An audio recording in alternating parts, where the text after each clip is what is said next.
Hey, welcome to Coach's Corner. We're going to get into it. This is a round between two white belts at the gym. And here we go. Gets a front headlock, snaps him down, tries to pass, isn't able to pass fully. He's able to get out. And let's rewind that. Let's slow that down and explain what just happened here. All right, so we see a front headlock. As we start to go, we're going to see the top person tries to reach around the waist. And the bottom person in black is able to sit to a hip. And the reason why he's able to do that is because as the top person is trying to come around, his arm is stuck on his training partner's head.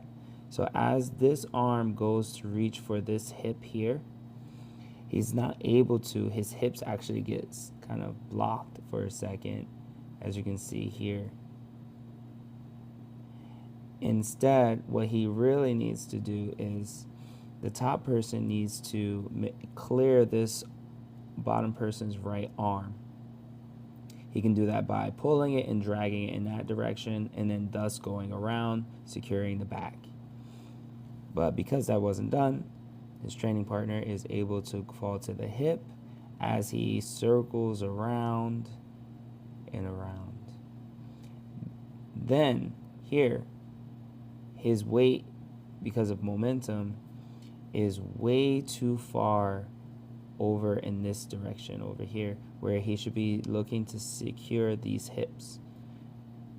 So as he felt the transition, he should have been looking to start securing the hips, but he kept his upper body grips, and as a result he gets too far over, and that allows the bottom person to just peek out right under,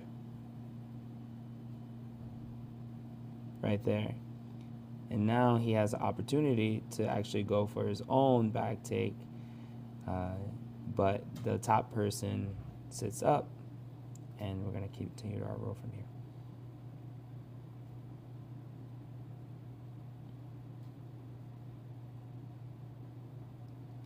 He has his knees in. He's keeping his knees tight. He has good frames on the hips, preventing passes.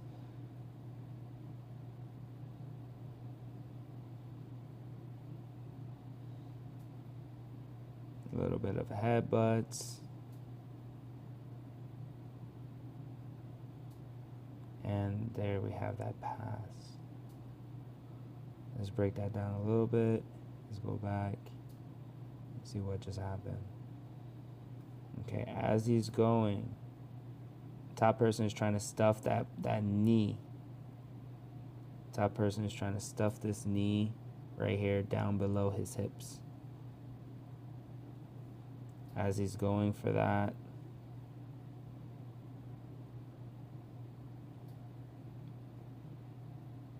no, bottom person, he's just open. He's just wide open right now. Knees should be to chest. His elbows, he should have T-Rex with his arms right now, closing up the space. As we see, as we continue, because that space is so open, the top person, Alex, is actually able to fall right in that prime real estate. And again, the prime real estate is anywhere between the hip and the armpit. When that space is open, that is our prime real estate that we want. And as we can see, he falls right into that space right there. And he's looking to secure side control. So let's continue.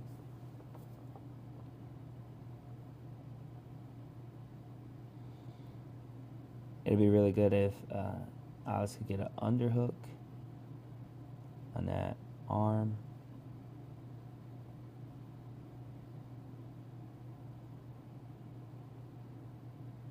Okay, let's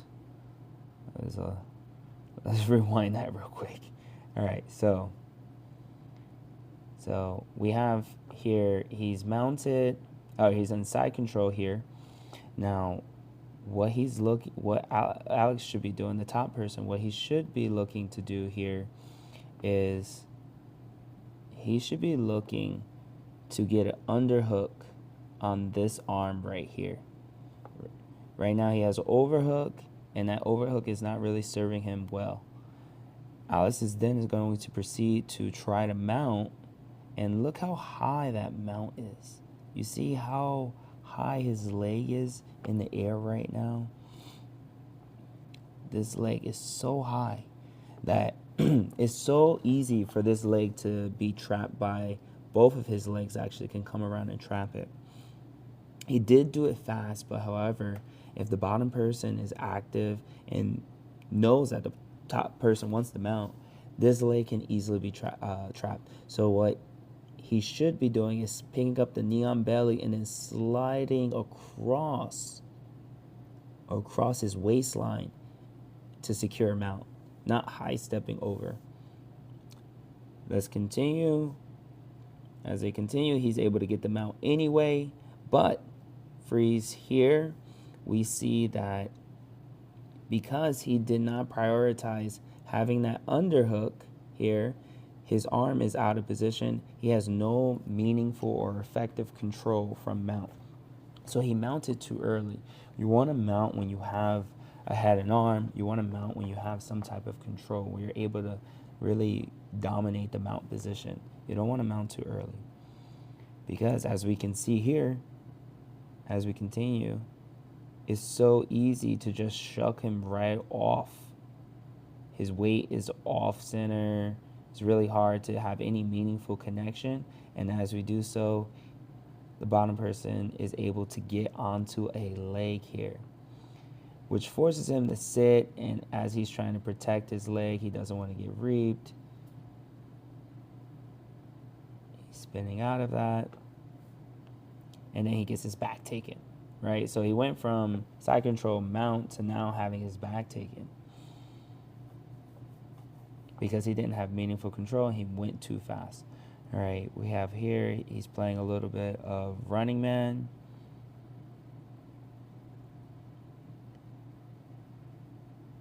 He's defending, decent defense.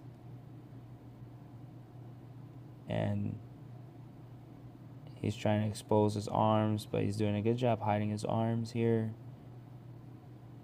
He's doing a good job in this running man, actually. He has like a fortress, a defensive fortress. He has to make sure he's really disciplined with his elbows to his chest and not do too big of movements. Right now, there's a wrist being controlled. Right now, yes, there's a wrist being controlled by the top person's left arm, and he's controlling the bottom person's right arm with that wrist. The bottom person has a free arm somewhere in here, somewhere in there, and he should be working to defend his other arm should be working to help free his right arm. There's no way that he should be being controlled and manipulated in this position because he has two hands to be able to fight. But right now he's not fighting, and he's losing the grip fight right now. Let's continue. So now he's on his back. When he was in a good position, now he's on his back. And now he's flat back and side control. Top person's, it looks like he's looking to mount as well. But he's trying to get that underhook first, which is what you want to do. He's looking to get that underhook. He mounts, but again, he has double overhooks. So he's not able to meaningfully really be able to control the position like he would like. But we see the bottom person struggling a little bit to get out. But you see how the bottom person can be so explosive. And if you don't have any meaningful grips, it just leads you to being bounced all around. and it's really hard to advance your position to start attacking. So here we have the bottom person's arm trying to be pinned by the top person. He's trying to do the cross grips.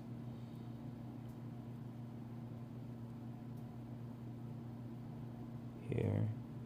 He's trying to sneak it in instead of just forcing it. And again, he didn't have meaningful grips, but the bottom person spins and thus gets his back taken. It's a much worse position to be in. All right, let's rewind that real quick before we continue. Let's rewind that. Okay. The bottom person is doing actually pretty well here, right? They're grip fighting. He's grip fighting really well. And he just panics in a sense. He doesn't want to be stuck on bottom. So he does an explosive bridge, as we see here, and tries, but in the process, he does this explosive bridge, but look at this. His hands are the ones that are being controlled. Because his hands are being controlled, he should actually keep his back flat on the mat right now. Right? He should be working to get his hands free. He should be working to get his own grips, securing maybe an arm, securing a leg that he has here trapped, and then looking to bridge him over, or doing the same thing on the other side. Or he could be looking to get his elbow and his knee connected and start working an elbow-knee escape to be able to get out of this side control here, this mount position here. However, instead, as we continue, he does an explosive movement, a bridge. He frees his left arm. He starts rolling, but again, he has no meaningful connections to the top person. The top person's arms are both free. His legs are free. It's not being, oh, that's not his leg. His legs are free here, just wrapped around his body. And he's able to post out and stop himself from being rolled over. And as we see, as he continues, he pulses out. He walks his arms back. Another key detail here. He actually goes right around the head, right around the neck. And his hands, the bottom person's hands, are so low. Not worried about his own neck. Not worried about protecting his own neck here. So as we continue, there we go. He brings his hands back in. He goes 2-on-1 over the shoulder. He's able to pull that out. Sits back. And now they're fighting rear naked here. Is he able to get it? Let's see. He's trying to get his arm in. From here, the bottom person, the one in control of the position, should be looking to isolate these limbs, right? Not looking for the choke, looking to trap one arm, pull one arm down, trap it with the leg. Then you have two arms versus one arm. And that's a battle that you, 9 times out of 10, 8 times out of 10, you will win. Let's keep going. But it's really hard to do that if you're not able to trap the arms. He's able to spin inside.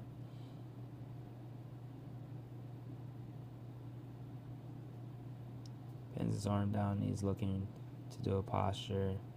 Bottom person lets go of the guard.